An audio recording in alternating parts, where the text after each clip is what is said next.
Oh, howdy all, grab yourself a drink, it is time for some Path of Exile discussion. Grinding Gear Games today pushed live patch 3.25.0b. Often there's a patch in the first week, usually with a name that's about as exciting as that one that makes it look like it's a tiny patch, but this one's fairly significant, most notably I think for people who are already solidly at endgame. If you're solidly at endgame already, you'll notice that the in-map events, particularly the tier 14, 15 and 16 ones that can be quite nasty, a number of those have been nerfed, especially in conjunction with their interaction with other mechanics. Things like Delirium in particular.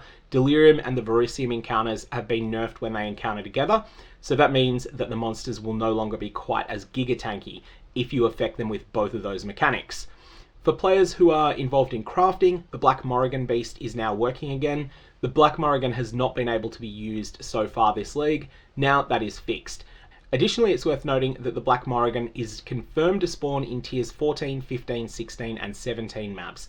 I don't believe it can spawn in tier 13s, but I can't prove that it can't either. That's something that will probably get data mined at some point. But for now, assume that it's tier 14 plus and plan accordingly if you are deciding to go farm beasts with Einhar. Two quality of life changes that are tied to the settlers mechanic here. The shipment UI is just better than it used to be. There were a lot of real problems with it previously and one of them is now fixed, and that is that it will display the amount of each resource that you've got. Secondly, the shipping risk information was lying to you. It now will no longer lie to you. Even a zero risk shipment can be seized by pirates, which is probably actually for the best because that means that you get a chance to fight the various bosses. Next come three nerfs to the difficulty of in-map events that are tied to the league mechanic. Verisium encounters still are going to be as tough as they were, so don't channel them to 100% unless you are throwing down the gauntlet and saying to the game, throw everything you've got at me, I can take it.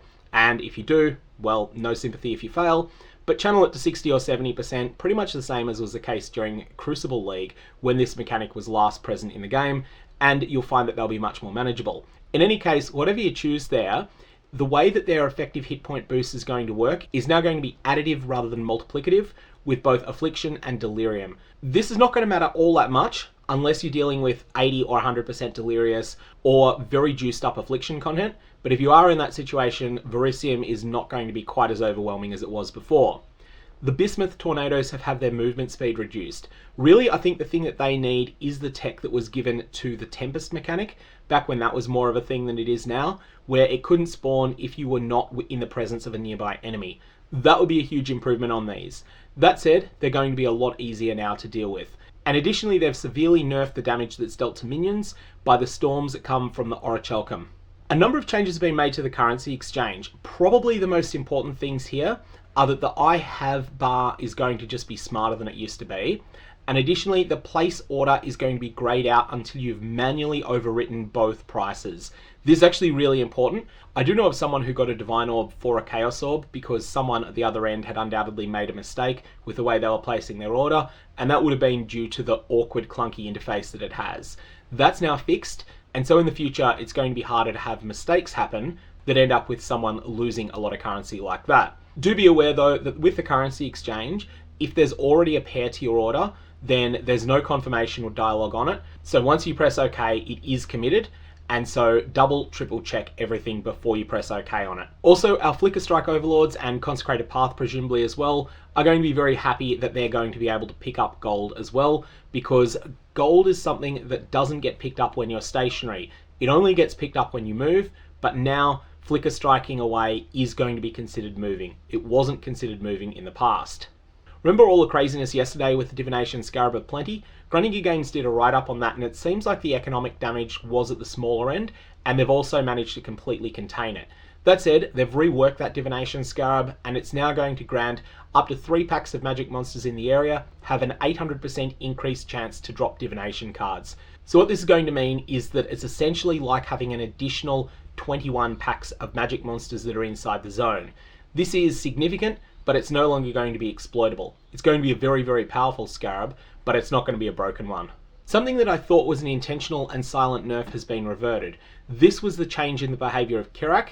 Sometimes Kirac will give you a map that's meant to be tier 16 or meant to be tier 12, but he'll give it to you on your tier 1 to 5 window, and it'll be openable as a tier 5 map. This is something that's been widely used in the past in order to expedite completion of corrupted rare maps, in conjunction with Explorer's scouting reports, and it's also something that's often used in order to get uncommon and rare unique maps done. Anyways, this functionality has been restored to patch 3.24 functionality, which is that if you do a map that is meant to be high tier, but you do it through Kirac and it's a low tier map, it will still give you credit as though you'd completed it at the higher tier. For example, Alleyways is a tier 15 map in this league.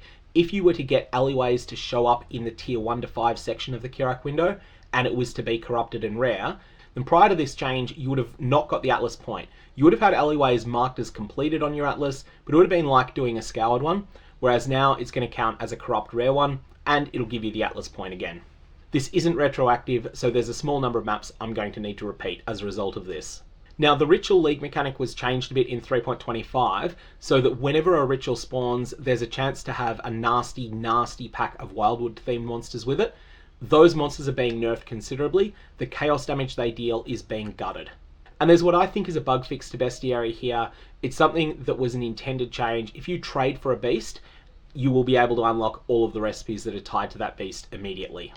Next, there's a bug fix to a bug that managed to get one of my Kingsmarch workers killed. When I was trying out the Atlas device in Kingsmarch, I threw in someone that wasn't Atlas specialized because I didn't yet have access to anyone that was Atlas specialized, and they very promptly met a grisly end in the first map they attempted. That's now being fixed, so you'll not be able to start your NPCs mapping for you in Kingsmarch until you've got the ability to buy people who are specialized in it. I'll need to put out a video on the Atlas running mechanics. For the moment though, it seems like it's a way to turn excess gold into low-end league rewards.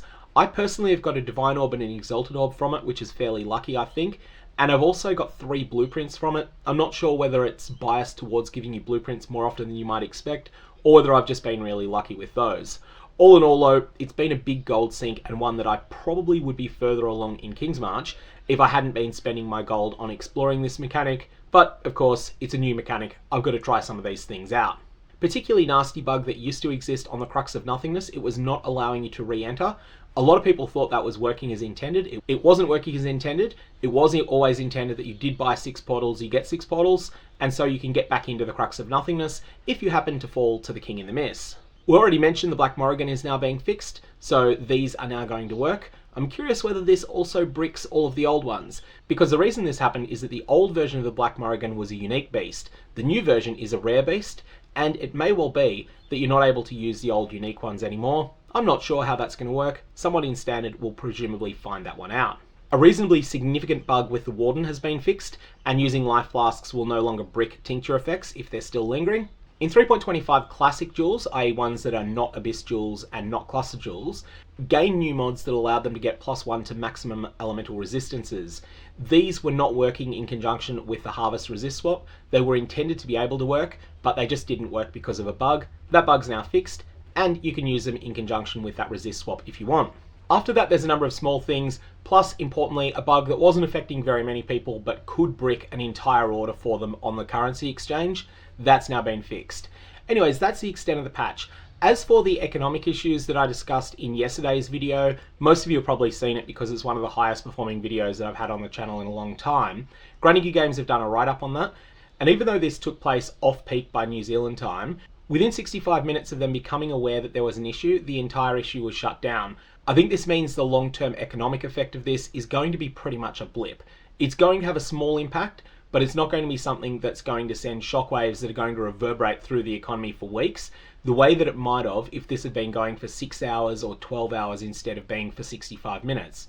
It looks like the accounts that were involved in this have been temporarily banned in order to prevent any further trading or any further circulation of this wealth throughout the economy. And Grinding Games are going to publish a bit of a write-up on it at some point that'll outline their policies going forward. Ultimately, I think this is a far better outcome than what they did in both 3.24 and 3.23. In 3.24, there were a number of things that were also not bugs, not exploits, that resulted in an enormous amount of wealth that was being added into the economy. What Grinding Games did there was that they nerfed the actual problematic interactions, but they left the legacy wealth lead intact. In 3.23, there was something worse again, and that was something that was much more clearly a bug. That was the interaction of Abyssal Spires and multiple projectiles. Whether this was a map modifier that added multiple projectiles to every monster, or the Affliction Wisp mechanic that added additional projectiles to every monster in the zone, every time that this was applied to an Abyssal Stygian Spire, this was a loot multiplier to that encounter. This flooded the economy with Valdo's puzzle boxes, divine orbs, mirrors of Calandra, Voidborn reliquary keys, and more, and this issue was left active for the entirety of 3.23. It looks like they've come to a conclusion that these things are not healthy for the game at all, and they've decided that if there's anything remotely like what happened in 3.23 again, they're going to stamp it out quickly, and I think that that's far better than what they've done the last two times these sorts of economy warping issues have come up. Anyways, that's the outcome of what happened yesterday, and that's the rationale behind this change to the Divination Scarab of Plenty. That's all I got on this. May your Val Orbs have interesting results, and I will see you around.